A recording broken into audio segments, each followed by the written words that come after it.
Hey everyone, it's Byron Leavitt. How you doing? So the last couple weeks, I've read you a couple chapters from my new book, The Fish in Jonah's Puddles, Say Nothing of the Demon, which is up right now on Kickstarter. And it's been a little while since the last chapter, but wanted to get back into it and get you a little more taste of the book. So today I'm going to read you Chapter 2, Dinner and the Troll. Jonah's mind was a maelstrom of thoughts that evening as he replayed his time with Stuart in his head. What was the beast in the puddle with him? Why had Stuart come to visit Jonah? What was going to happen next?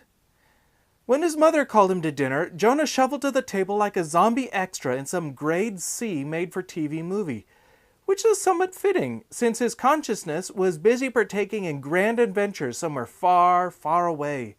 His mom and dad were already sitting, waiting for him as mildly peevish expressions tightened their jaws. Overall, it was a fairly average night for the Hutchins family. Mechanically, Jonah pulled out his table from the chair, sat down, and folded his hands. "Bless this food to our bodies, Lord, and we give you the praise," Jonah's father, Wayland, said. "Amen." "Amen," Jonah and his mother, Jacqueline, echoed. "I'm sorry about dinner," Jacqueline said. "I was running late and only had time to heat up some leftovers." "Nonsense," Wayland replied. "It was delicious the first time, and I'm sure it will be just as good the second go-round." Jacqueline smiled.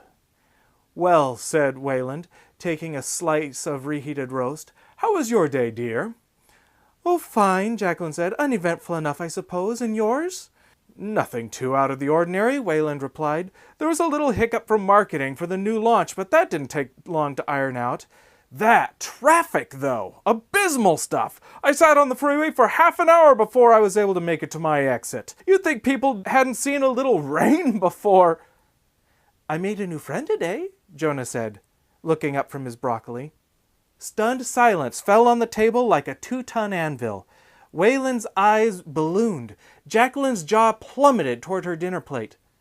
You did?" Jacqueline said finally. "His name's Stuart," Jonah said. "Well, that's wonderful, son," Wayland said. "What is he like? Where did you meet? Does he play baseball?" "Well, he seems to like swimming an awful lot," Jonah said. "And we met in the backyard. And I don't think he plays much baseball." "Stuart isn't human, is he?" Jacqueline said. "No, he's a salmon," Jonah said. "He showed up in one of those puddles left by the rainstorm this morning. He seems like a cool guy. Very polite. I think you'd like him, Dad." "Jonah, do you come up with these delusions just to torment us?" Wayland said, pinching the bridge of his nose with 2 fingers. "Is that why you do it? Because, frankly, son, I'm at my wit's end. I just can't take this anymore." "No, but you don't understand. He needs our help. There's something evil in the puddle with him and—" "No more!" Wayland roared. "I don't want to hear any more talk of salmon in puddles or trolls in the basement or harpies in the trees. They don't exist, Jonah. Do you understand that? These things don't exist. It's time you got your head out of fantasy and into reality. Do you understand me, Jonah? No more. Now go to your room." "But Go!" A dark look settled on Jonah's face. Jumping up from the table, he stormed from the room and down the hallway, thunder booming from his footfalls. On the first stair up to his bedroom, though, Jonah slowed. Then he stopped. He knew his parents were saying stuff about him. Why not figure out what? Turning around, he crept quietly back to the kitchen door. Flattening himself against the wall by the doorframe, he breathed as shallowly as he could and listened to the conversation his parents were carrying on without him.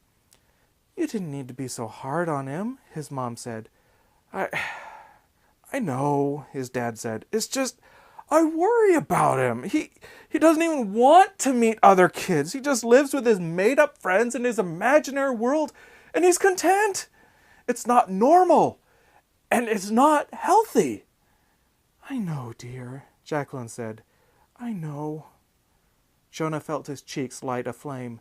Turning, he crept guiltily up to his room. The house was finally asleep, as was everyone in it. Well, almost everyone. Jonah crept out of his room, tiptoed down the stairs, and then walked over to the door to the basement. Carefully, slowly, he eased the door open, grimacing as the hinges groaned reproachfully at being woken so late at night.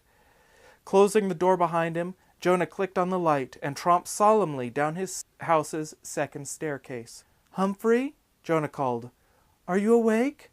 "Is that you, Jonah?" A deep, gravelly voice rumbled. "Yeah, it's me," Jonah said. The monstrous beast unfolded from the shadows, its mottled green, brown, and black flesh littered with jagged scales. Its yellowed tusks jutted out on either side of its bottom lip, the cracked tips almost reaching to the folds of its lower eyelids.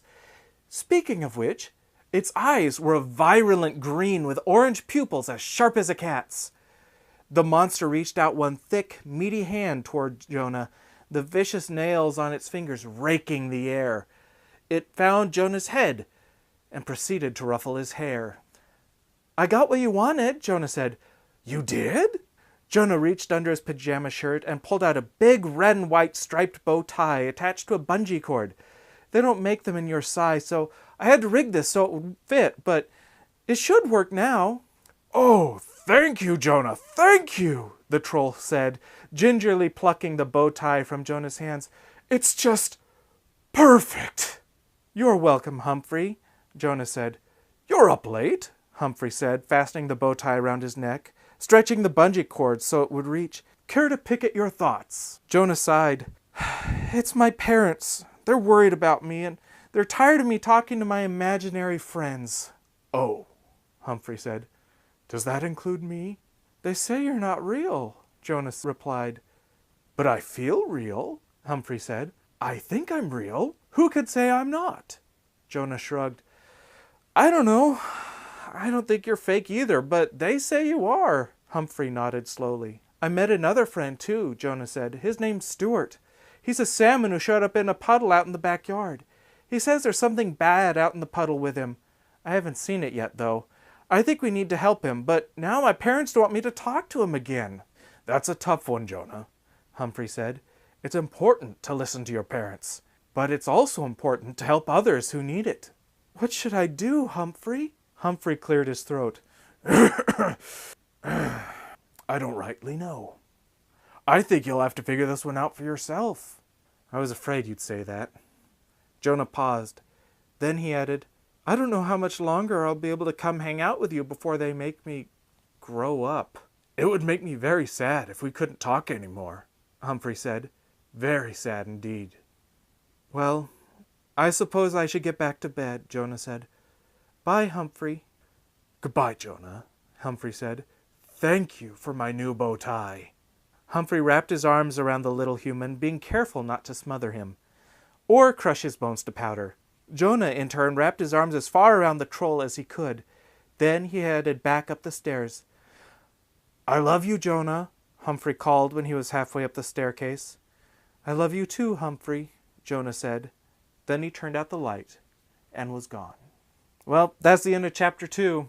Want to know what's going to happen next? Check out Chapter 3 as soon as it's posted. And in the meantime, check out that Kickstarter. Thanks so much. Have a great day, and I'll talk with you soon. Bye for now.